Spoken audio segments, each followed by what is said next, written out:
Now, the last game I have to talk about is probably the biggest one in terms of discussion. It's also, I think, probably the shortest one that we're going to talk about today as well, because it's somewhere around 4.5 hours. If you're dumb like me, you could probably finish it a little bit faster if you're good at puzzles and stuff. But without any further ado, the game is called INDIKA. Now, if you're in the gaming sphere, if you're in the right bubbles, you might have heard about this game, but it is developed by Oddmeter, and it is published by 11-Bit Studios, who have developed This War of Mine and Frostpunk, and they've also published a few other games. Earlier this year, they've published the Thermitage. I hope I said that right. Later this year, they're coming out with a game called The Altars, and last year, they published one of my favorite games of last year, The Invincible, which is a game I also reviewed for the site, and I highly recommend checking out. Maybe it's like the eyes. That's what it is. Titles with eyes just really hit for them.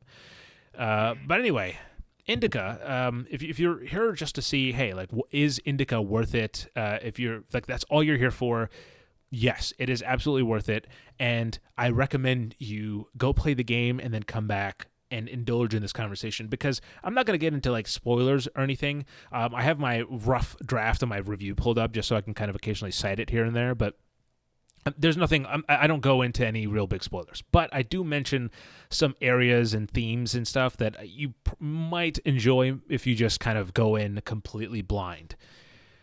With that being said, at a base level, INDIKA is a third-person narrative-driven adventure game where you play as a nun who is named INDIKA, and she's sent out of her monastery to deliver a letter. Now, there's a few key things here to mention. Everyone hates her. Like, INDIKA is just like shunned by everyone in this monastery, and right from the start of the game kind of sets that up. Like, no one really kind of clicks with INDIKA. And along this journey, she runs into a companion who is very different from her, but kind of maybe kind of accents her in a weird way. And I'll get to that in a second. But that's the general journey of the game. You know, it's you on your mission, which actually ends up. Well, I'm not going to say anything more. That's the general gist. You leave the monastery, and along your journey, you get into you meet someone who joins you. And man, there's so much to unpack here, because this is an Arthouse game, and it wears that kind of Arthouse title like on its chest, like it's a logo or something. Man, it is so clear in what it is. And look, as someone who's experimented with the genre before. Make a note, like, see The Virtues of Solitude. I have to say that, like, this game, well, actually, in general, right, experimental storytelling only works if the guiding hand feels confident. Like, if you know the person that's leading you is, like, knows where they're going, right? You don't have to know where you're going, but as long as the person who's taking you on that ride does, it's like it makes it all worth it, you know. At least that's kind of how I look at it when in that genre. And for me, INDIKA feels it's a very firm hand, and it's really a combination of good design, writing, lensing, and acting that all kind of come together here. Because, you know, let's start with the basic design. The game is 3D, like I said, so it's, imagine like a regular, third-person adventure game. But there's, between those sections, like kind of like bookending them, is these 2D mini games that essentially give you glimpses into INDIKA's past and like give you a little bit of more about her story, and then we cut back to the present where she's kind of going through, you know, the journey. I'll keep referring to it as the journey to make it as vague as possible. But as she's going through everything, you know, she has a voice in her head. And it's like this spiteful old, like, I don't know if it's British, I can't remember, but it's like I think it's British. It's like it's like a snarky voice that kind of nags at her throughout. And it's maybe it could make, you can make an argument for it's like the kind of the voice in your ear, the devil on your shoulder, whatever, like, however you want to play that angle. The game has that feature kind of baked into it, and it provides, like, along with narrative, like, sustenance, in terms of like pushing the narrative forward by kind of talking about certain things. That our narrator also, like, like if Indika dies at some point, he just goes, "Oh, pity." Like, it's just like some like small snarky line just to, like, oh, who cares? But anyway, get back to it. Those 3D and 2D sequences kind of combine to make an experience that's pretty satisfying over although it's very short. Like I said, it's only 4.5 hours, and I'm pretty dumb, so it might not be the average runtime for everyone. But either way, like, by the end, it feels like you've gone on this long ride, and it all kind of clicks into place. That being said, the game itself is designed in a very specific way to kind of accent. I'm trying to choose my words right. In order to accent the narrative. So what I mean by that convoluted sentence is essentially there's points in the game. And in fact, the game starts with like the pixel art mini game of Indika falling from the sky, and you control her like picking up points along the way. And as she does that, and throughout the game, you'll kind of complete tasks, like menial tasks. Early on, there's a water section. You have to fill a barrel. I'm just gonna let you again experience that if you ever get to it, if you haven't played it yet. But it's such a it sets the tone or the pace for the game right off the bat, and like pretty much right up until before the credits even start, the game sets up like, hey, this is gonna be weird, just roll with it. And so these points that you get throughout the game as you're collecting them, the game tells you several times that the points are worthless. Like they have no meaning. Like, don't bother, don't worry about them. But they're always in the top left-hand corner of your screen. You can turn it off, I think, in settings, but obviously, like, by default, they're all in the top left-hand corner of your screen. And obviously, you can look at that mechanic by itself and be like, oh, so it's just like pointless mechanic just for the sake of being a mechanic, I guess. But then when you look at it in the context of, Indika and her struggle with, her faith, right? The points then become like this weird meta commentary. Like, essentially, like, the points in the game become this metaphor for if all the stuff that you do in your life is inconsequential in the end, or perhaps, they matter a lot to you, like the points matter a lot to you because they satisfy and motivate you on your journey, which can again translate to what example, like the metaphor I just said. So like, what that sounds like a deep analysis, right, of this very simple mechanic. But again, this game feels so intentional that like that is what it's trying to say. And I'm not saying like there's a definitive answer. The game has no concern about giving you answers to the questions that it's proposing, but it asks them in such interesting ways that I'm often like just super on board to just sit there and listen to the characters talk. And there are so many interesting just dialogue exchanges in this game where after I finish listening to them, I'm just sitting there like, what does that mean? Or like, what do I think of that personally? Like, there's a conversation between a dog and its body. Again, I'm being very vague, but yeah, like that I kept thinking about that for like days after I finished the game. I'm just like, what is it? Like, how do I feel about this?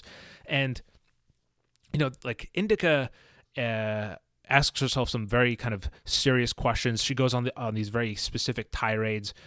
Her companion that she has, he's also kind of, questioning her faith because, again, he has a different background. So he questions her perspective. And I think as much as it is a testament to the good writing, it also, like, the acting is so good that it doesn't ever feel, I think it's a fine line in these kind of things where, it's a fine line between sounding introspective or like heavy-handed. And I think the performances are done well enough where they always feel introspective and kind of deep, like the characters are actually kind of like speaking internally and then kind of just like happen to be speaking it out loud. and that's something like, I just think is really well done. And lastly, the thing that kind of seals the package, combines it all together, is the visuals and the music. This game has some banging cinematography. I mean, it's funny because I went into this game completely blind, like in terms of like I didn't watch the trailers. As soon as I saw the initial press release of this game, I was like, "You got me, hook, sink. I'm in." Like, so I'm not going to look at anything else, or any of the other trailers. So like as I saw like videos come up on my feed of like like INDIKA discussion or whatever, I was like, I'll save that one for later. So after I finished the game, I went back to some of them, and it's so interesting to me that like almost all of them mention like some of the same sequences. There's I realize this is the second time we're referencing this dog, but there's a dog and a wheel, and the shot is just, dude, it is so cool, and it holds for so long, and it's just like sitting there, and it's one of those games that you realize like games can look really like stylistically cool, not just like from filters, right? Like games not like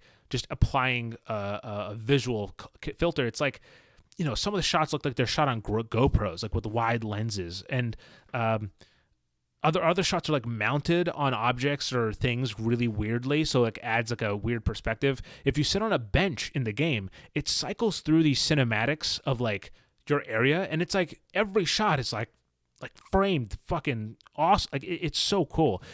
And then along with that, you have the music, which is composed by Mike Savadash. I apologize if I said that wrong, but it complements the game's kind of dreamlike like feelings, and the music kind of switches between like these weird soundscapes, kind of floaty soundscapes, and like glitchy chiptune, which both sound really weird, saying it next to each other, but like they go well together. And again, they add to that Arthouse feel. One of the things that I think really kind of summed up the experience for me in terms of actually, I'm not gonna get you read the review. I'm not gonna get into that example here, just in case if anyone wants any, don't want spoilers. Check out my review. Also, responsonation.com, guys. There's no sponsors here, so like we need that stuff. But with that said, the last thing though. Oh, go ahead. Did you have? I was just gonna, say that like with games like this, like I'm in kind of a similar spot to you were at the start, where like I've seen the cover art for this game, but I've not really seen anything. I've just heard, people saying it's very good. Yeah. But at the same time, hearing you talk about it and like, describing it as Arthouse, I feel like at least for me, like specifically, yeah, like I really have to be in a mood for that kind of game. Like, yeah, sure. I've played so many of them before where like it does kind of lean into that like heavy-handed kind of approach that you were talking about, where like I'm just kind of sitting there and I'm like, where, like maybe they don't have that firm hand that you're talking about, where I'm just like, where is this going? Like, why am I doing this stuff? And why is this like quirky in this way that doesn't make sense? So like, I mean, it definitely sounds like, the right pieces are coming together for this one, at least. Yeah. And I think that part of it, like, it's both a gift and a curse that it's so short, is that like, it doesn't overstay its welcome, right? Obviously you can make the argument of like, oh, are you getting the money for your value? And I think this is a game that I definitely want to just play again, just to experience it and hear those conversations, just kind of really sink into it for another time. And so that certainly adds to the value, but really it's really that first experience is like the one that you'll kind of, I think, will stick with you. But what I thought was the most interesting aspect of my post gameplay, just like research about this game, right, is actually going to start. It is going to take a really crazy turn. So last year, some of you might remember, Russia attempted an unprovoked invasion of Ukraine. And if you're wondering, like, why is he talking about this? Well, along with or among, I should say, the millions of people that were impacted by this conflict, the developer of this game were one of them. So essentially, there's a quote from when the game was originally announced by Dmitry Svetlo, which essentially kind of summated to the developers were already walking on a fine line by working with topics that can get someone criminally prosecuted in Russia, because part of the game could be kind of, is a harsh look at the Russian Orthodox Church. Like it's baked into that kind of the version of this game, or the narrative of this game, and so they were already on kind of thin ice there. But once the in February, when the invasion began, 10 out of the 14 members at Oddmeter fled Russia, and they set up base in Kazakhstan. I think that's how you say that. And then they continued development of the game, and which obviously just came out last week, or I should say this month, because it came out earlier in the month for PC, and then last week for consoles. Now, the reason why I bring up that whole stuff with the team and everything is because I think ultimately with a game like this, these developers believed that these conversations were worth having. Like these questions were worth asking.